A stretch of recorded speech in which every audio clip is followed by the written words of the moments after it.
Hi guys, in this video I'm going to take you through all the steps of the Russian e-visa application. First, just let me tell you quickly about myself. I'm a French citizen, so I hold a European passport.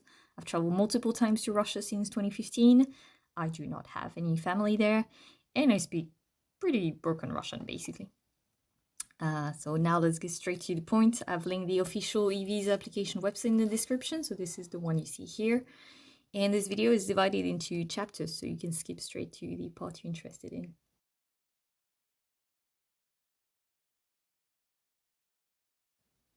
So this e-visa was launched in August 2023. There was already an e-visa before the pandemic, but this one is almost like totally different. It's actually valid for 16 days. You can use it over a period of 2 months. So basically you can stay 2 weeks in Russia over a period of 2 months' time. There are nationals of more than 50 countries that can apply for it. That includes all Europeans, some Southeast Asians, India, and some of the Gulf countries as well. Also, if you have children younger than 6, they still need a visa, but it's actually free.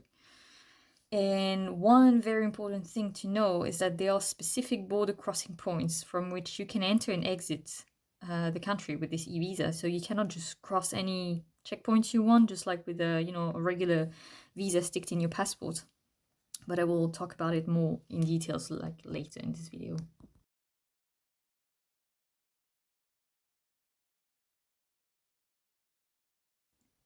So how this e-visa application works, you here on the official website. Don't use any other website than the official one because it's probably going to be scams or actually travel agencies. They're going to make you pay more to get this e-visa. They're going to get a commission out of it. So really do use the official website. Again, it's in the description below. So if you scroll down a little bit, they explain you how it works. It's pretty simple.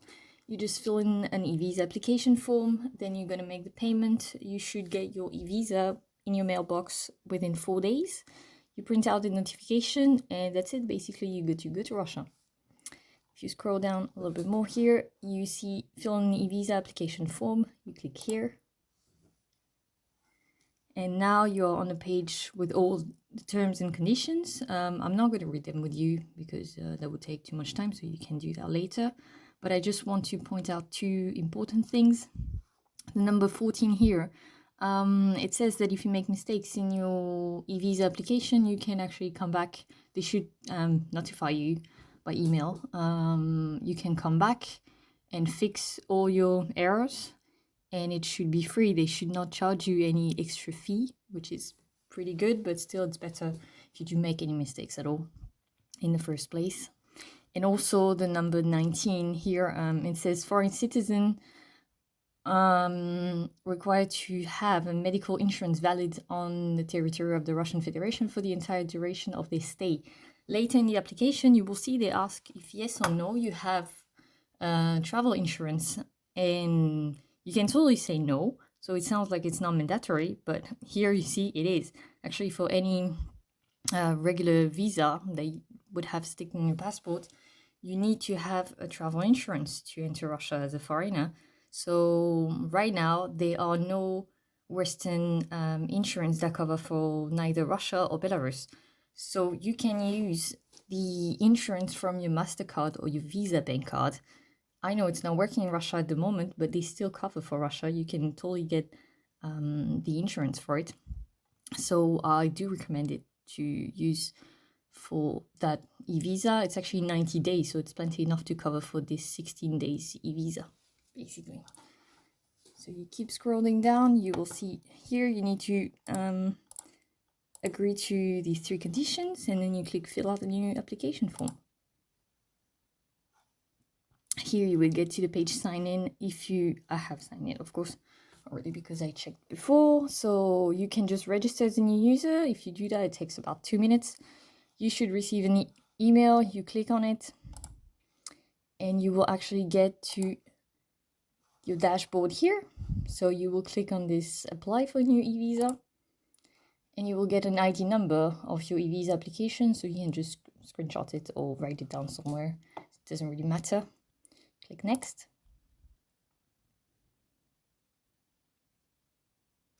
So now you are on the application form. you need to first upload a picture of yourself, like a proper ID picture of yourself. Otherwise, you cannot actually click next on this one. You could do that for all the others, but the first step is actually mandatory, apparently. So you click here, you choose photo. So for the purpose of this tutorial, I'm actually going to use fake ones. So this is not me. Here, so I've tried before with a real picture of myself, and it wasn't working. They said first the picture is blurred, or this the picture was taken too short range. So basically I found out that they need quite a bit of background behind you.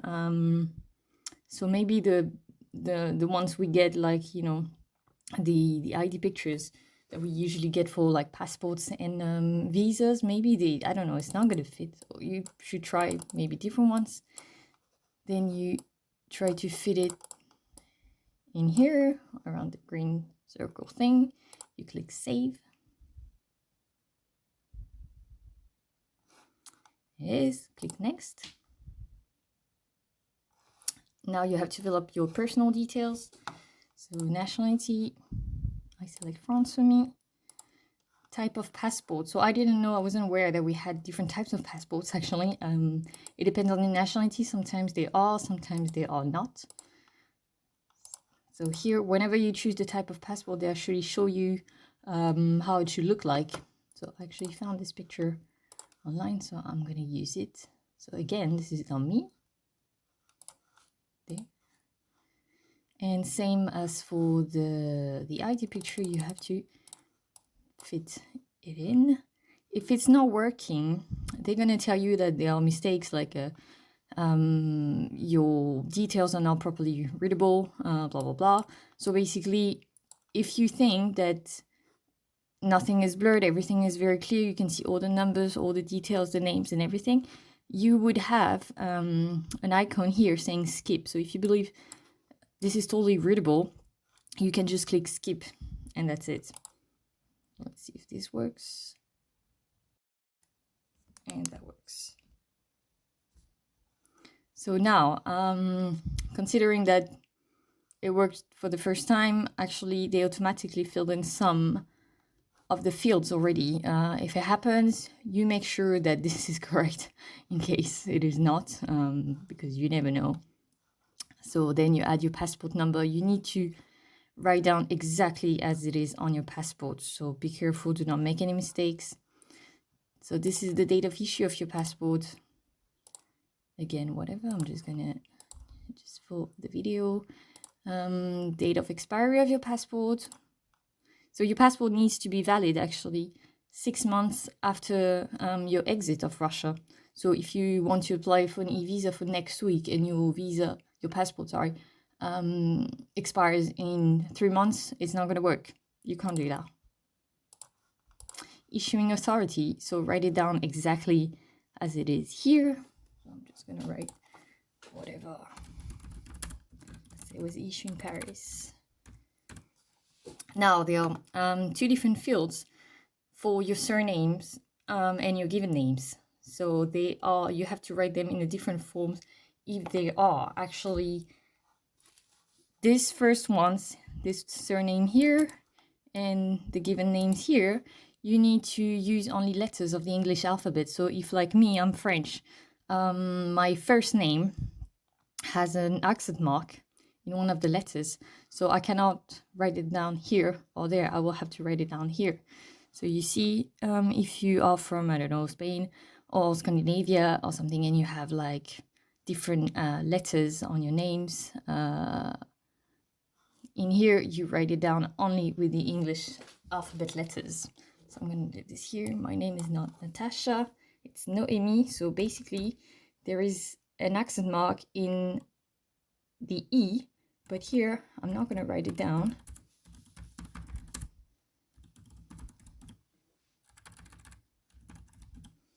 Again, if you have multiple names, like I have in France, we have 3 different names usually. It's written, it's shown on my passport, usually here. You have to write it down exactly as it is. You just make a space between them. Surname, I'm going to write the same one. And there you write it down with any specific letters. So you see there is an accent in here. So this is where I write it down. There. Sex, female, male. They don't do any other genders in Russia. Date of birth. So the date of birth is, of course, day, month, and then the year. There. Country of birth. So this is the country where you were born. Were you born in USSR or in Russia? Yes or no. If you choose yes, this is the mandatory field. You need to just tell them exactly where you were born. So that means no. Place of birth. So let's say I was born in Paris. I was not. Personal ID number if available. I have no idea what it is. Just skip it. It's not mandatory. Do you currently have or have you ever had any other personal data? So I guess if you're married, if you're divorced, if you basically change your name or something like this, you have to say yes. Again, this is not mandatory, so you don't have to fill them up. Do you currently have another citizenship? If you say yes, you need to add the nationality, but that's it. You don't need to fill up the others. It means no. Have you ever had any other nationality? If you say yes, you need to say which one, but the other fields are not mandatory. So it means no, and then you click next. If you are busy, need to do something else, and you can't fill up the e-visa application in one shot, you can just save the draft and come back later to it. Now, the details of your visit. The purpose of the trip to Russia. You can use this e-visa for multiple purposes, basically. Guest visit, this is if you go to see family in Russia, for example. Business visit, if you go for your company, for your work. Tourism, regular travels. Then economics, sports, cultural, scientific events. I will recommend to avoid saying political events because, of course, they're going to ask what the hell you're going to go to do there. So we're going to go for tourism. The description of the purpose of the trip. I'm just going to travel there. You don't need to tell them anything else. Intended entry into Russia. Let's say we're going to go at the end of next month. You can also calculate exactly when you need to exit Russia, considering like depending on the date you enter the country. Which organization or which person are you going to visit? So this is a tricky question. If this was a regular visa application, this is where you should fill up the details of your letter of invitation, the voucher. But the e-visa does not require one, so I don't know why they asked this actually. So what you can do is you click individual and you say non-applicable. Or the mandatory field, you just say non-applicable because it doesn't apply to you basically. Where are you going to stay? You do not have to say exactly where you're going to stay if you go to multiple cities in Russia. One thing I really recommend you to avoid, just mentioning, let's say, sensitive areas. If you want to go to visit Chechnya, maybe just avoid saying it because they're going to be like, oh, why you want to go there, even if you just want to go travel. Let's just say we're going to Moscow. That's it. This is regular tourism. Doesn't matter if you fly to Vladivostok, basically. Doesn't really matter for that. Type of accommodation. If you stay at your friend's place, you can say so. But then you would have to actually enter the details. Or if you chose basically guest visit, so you go to visit family, again, you say individual and you just write down the address of, I don't know, your aunt or whoever. We're going there for tourism, so we're going to say hotel organization. Again, these are mandatories, but you should not have to have any hotel booking to get this visa. So it's kind of like strange why they asked this. But in case you could just make a booking on Ostrovok or something, booking.com and Airbnb and stuff, they do not work in Russia at the moment. So you just say whatever bullshit. Let's say we're going to go to the Radisson Hotel in Moscow. The address. What's the address? Go to South Avenue. Phone number there. That's it. If you stay in multiple places, you can again add it. Doesn't really matter if you want to take the Trans-Siberian in 2 weeks. You don't have to say exactly where you're going to stay. Really, just don't skip that one. Just say like Moscow, St. Petersburg, and that's it. Do you have a Russian visa? That's a stupid question. Of course, no, because you're applying for one. Do you have a health insurance policy valid on the territory of Russia? So again, I told you at the beginning, this is a mandatory question. But if you choose no, they don't say anything. And if you choose yes, you just need to write the name. But this is not mandatory, so you can say yes and take your insurance later. Source of funds for the visit to Russia: independent, company, other individual. So if you travel for yourself, you're probably paying for your trip. You say the company. If you're going on a business trip for your job, your company is probably paying for it. So this is it. So let's say independent. Have you visited any country in the last 3 years?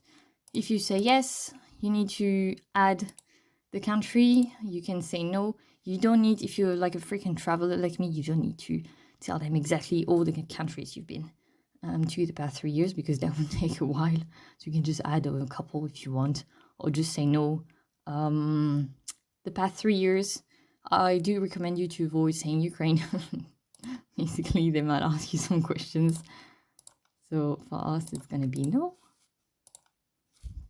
Now, the details of your relatives and your marital status.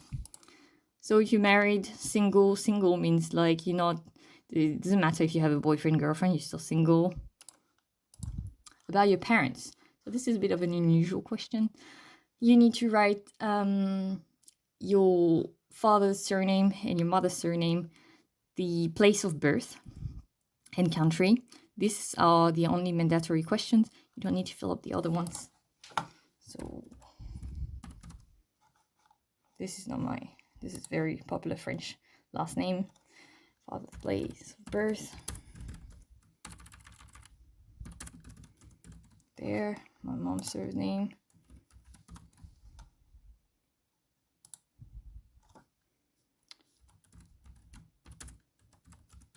There. Do you currently have relatives in Russia?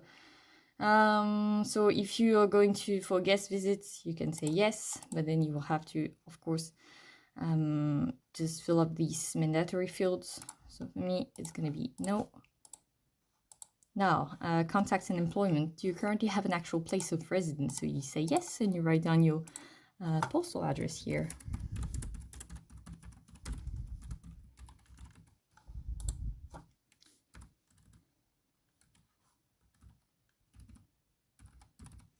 There, your email. Just write down the email you signed up with. That's better. There. Do you own real estate in the Russian Federation? If I forgot. There. So if you say yes, you don't actually need to write down the address. It's not mandatory. So then it's going to be no. Do you use social medias, messengers? So as you probably know, Facebook, Instagram, and plenty of others, they are banned. All the Western social media networks, basically, they are banned in Russia for the moment, but everybody still uses them with a VPN. If you say yes, you don't have to, but you can give them your Instagram if you want. I would say no. For me, I always say no. Just if you worry, you can just delete Instagram and all your social media from your phone before entering Russia, and then you download them again. Simple. They're probably not going to check. Don't worry about this.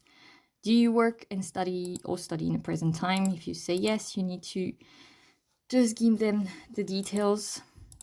So for now, we're going to say no. It's going to be quicker. Have you studied at any educational institution other than high school?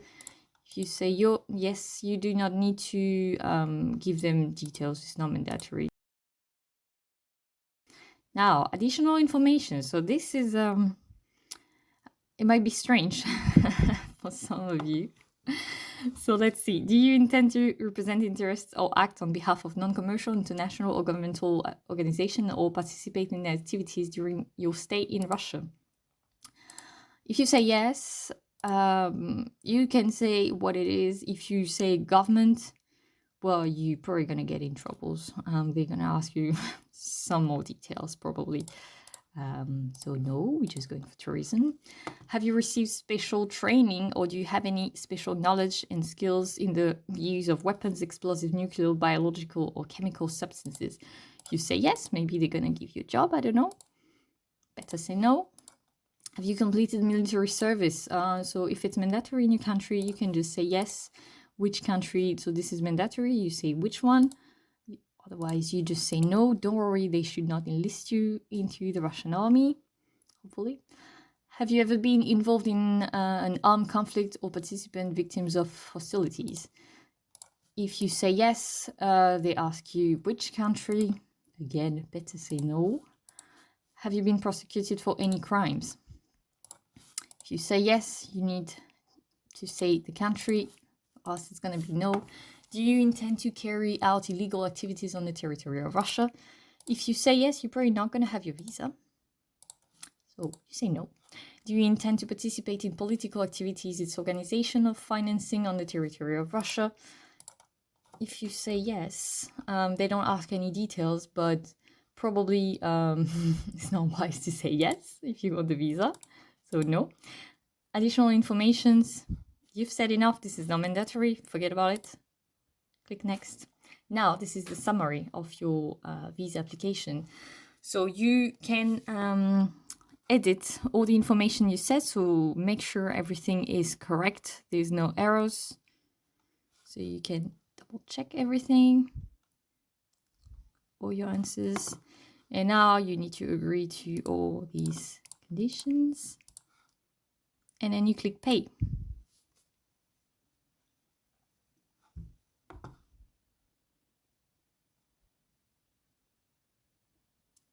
So I've tried a few different times. And the first time I've tried, the payment was made through Amazon Payment in the Emirates, the United Arab Emirates. So it was 195 Emirati dirhams. And now this goes through, what's the name again? Lianlian Payment, something in China. So this is 374 Chinese yuan. As you know, Visa and MasterCards, they do not basically any Western bank cards or foreign bank cards. A bank card that is not issued in Russia does not work in the country. So I don't know how they deal with it later, but basically the Russian government is receiving their money, the price of your visa that you paid via China, apparently. So this is about 49, 50 euros or 51 and 53 US dollars. It really depends, apparently. I heard of some people, they had to pay in Emirati dirhams and others in Chinese yuan. So this is kind of like, it seems to depend. So you just fill up your card details, you click pay, and you should receive your payment within, not your payment, you should obviously receive in email saying like, okay, your e-visa is being proceed. You can check in your dashboard, so not now, you can check in your dashboard if your application is still pending and everything, but you should get the e-visa within 4 days. So then you print it out and basically you take your passport and yourself and you're good to go to Russia. As I said at the beginning of the video, there are different like valid, specific valid checkpoints. So you cannot just enter Russia like with a regular visa. You cannot enter the country from any border crossing you want. There are almost 100 checkpoints that have been approved by the Russian government. I actually added to a map here, so you can see there are tons of them. Some of them are international airports.